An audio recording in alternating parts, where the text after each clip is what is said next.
Dan bahkan tidak sedikit bangsa Israel yang memutuskan untuk kembali ke Mesir walaupun tetap menjadi budak.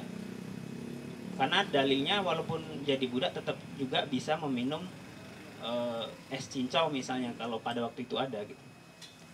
Nah, pengulangan itu juga sudah dicoba oleh Bung Karno. Ketika semangatnya berapi-api, tetapi siapa yang mendukung dia pada waktu itu? Revolusi mental yang hari ini dicanangkan oleh pemerintah kita mengapresiasi. Tetapi revolusi mental tersebut, apakah itu bisa dari hulu atau dari hilir atau secara bersama-sama? Karena ketika pejabat kita hari ini menginstruksikan revolusi mental tapi mereka tidak melakukan, tentu ini sebuah hal yang sangat mustahil. Untuk sementara itu yang dapat saya sampaikan. Oke, kita plus dulu untuk Bang Timan yang sudah menjelaskan.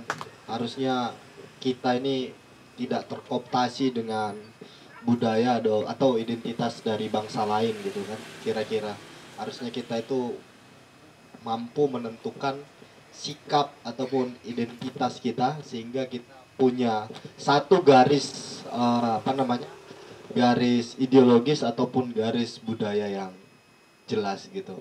Nah, selanjutnya ada Bang Saiful Ansor, mungkin bisa menyampaikan dari perspektif yang lain terkait pertanyaan yang sudah disampaikan.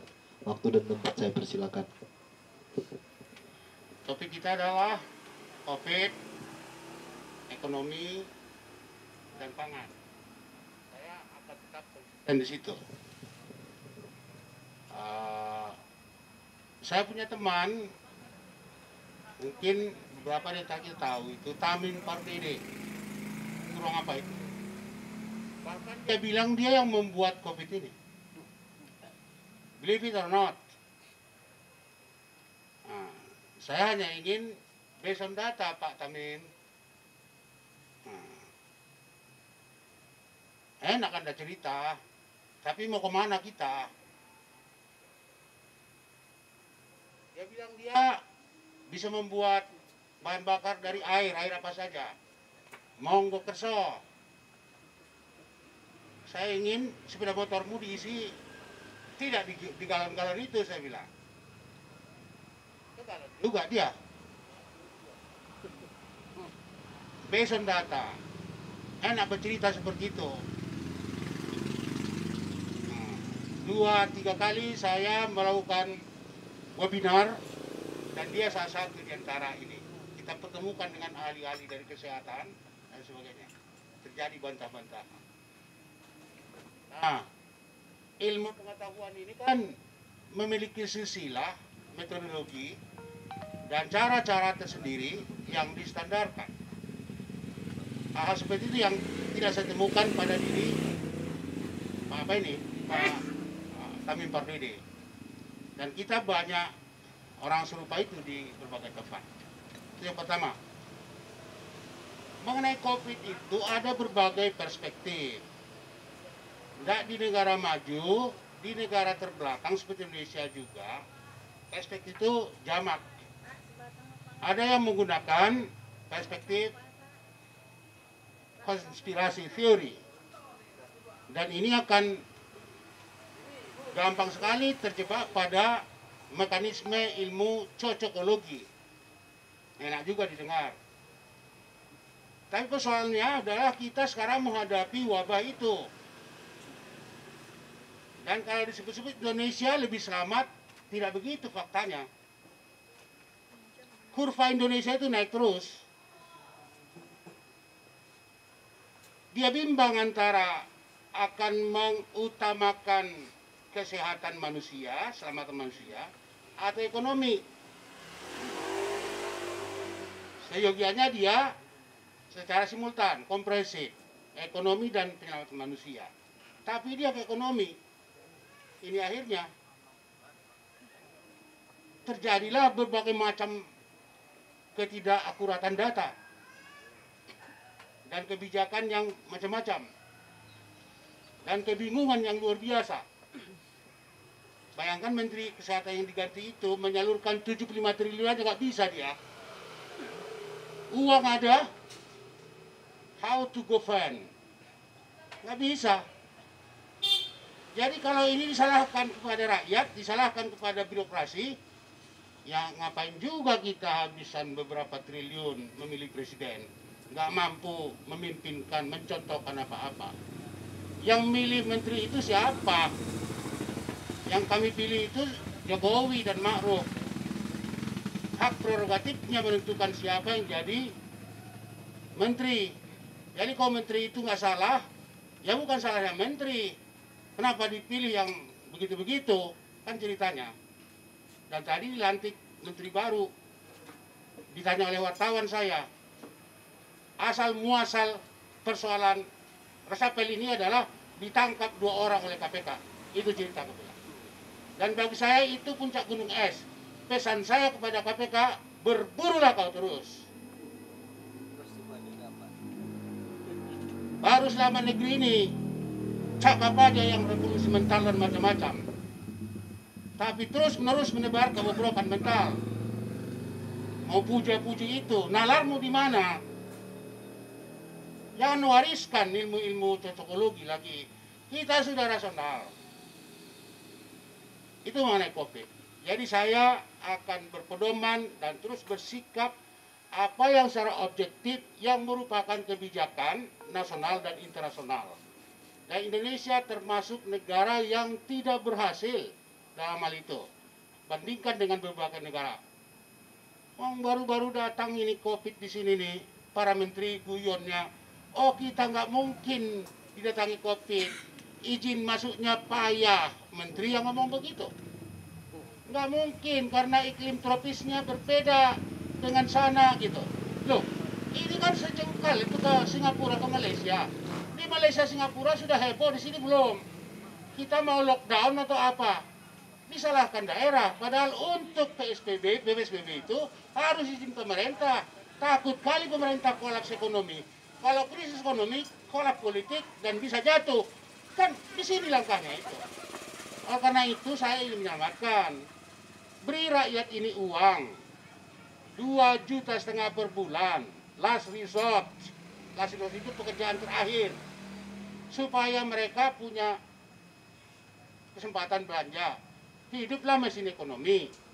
Jangan ke UMKM yang menjadi fokus. UMKM dikembangkan, produk dia siapa yang beli? Orang petani yang nggak punya, apa mau dijual? Pecal. Pecal itu siapa yang mata rantai bahan pokoknya? Kan petani. Petaninya kolaps gimana? Analisisnya nggak betul. Dan kalau kita lihat, seluruh alokasi belanja-belanja itu sangat syarat kepentingan politik di situ. Nah, salah saya begitu. Sudah pun sebelum COVID kita sudah begitu payah, apalagi musim COVID.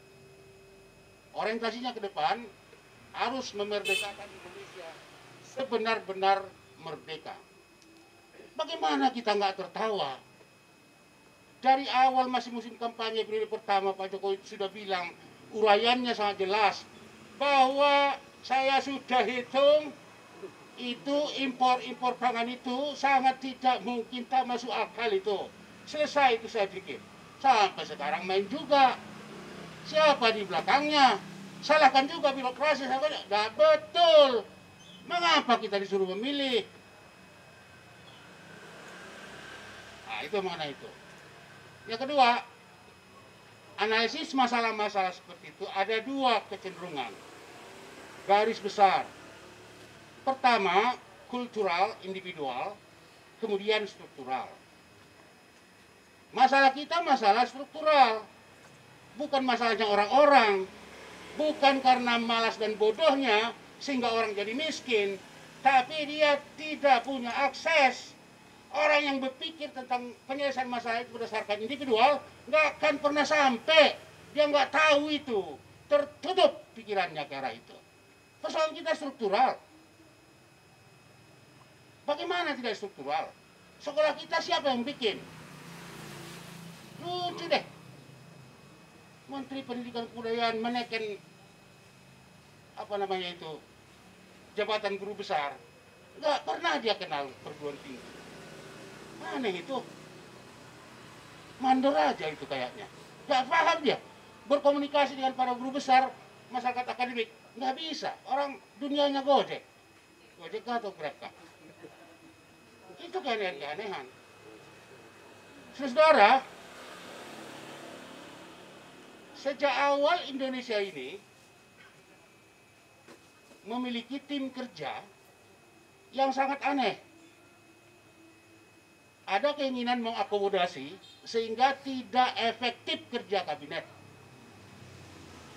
Mengakomodasi terus. Sehingga orang-orang yang masuk pun di situ sangat terbuka untuk dipertanyakan profesionalitas, kemampuan untuk bekerja.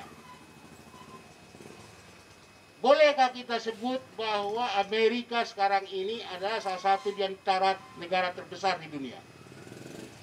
Saya kira boleh ya. Berapa jumlah kabinetnya Bapak? Cuma 15 menteri. Yang paling berkuasa ini Amerika. 8 lembaga setara menteri. Berarti 23. Indonesia, menterinya 30, Menkonya 4, lembaganya 12, luar biasa. Entah apa kerjanya semua itu. Begitupun masih tambah lagi orang-orang seperti KSP, apa gunanya di sana? Milenial, juru bicara, entah apa-apa saja semua. Lucu, dagelan. Saya minta bubarkan Menko ini. Rampingkan menteri itu.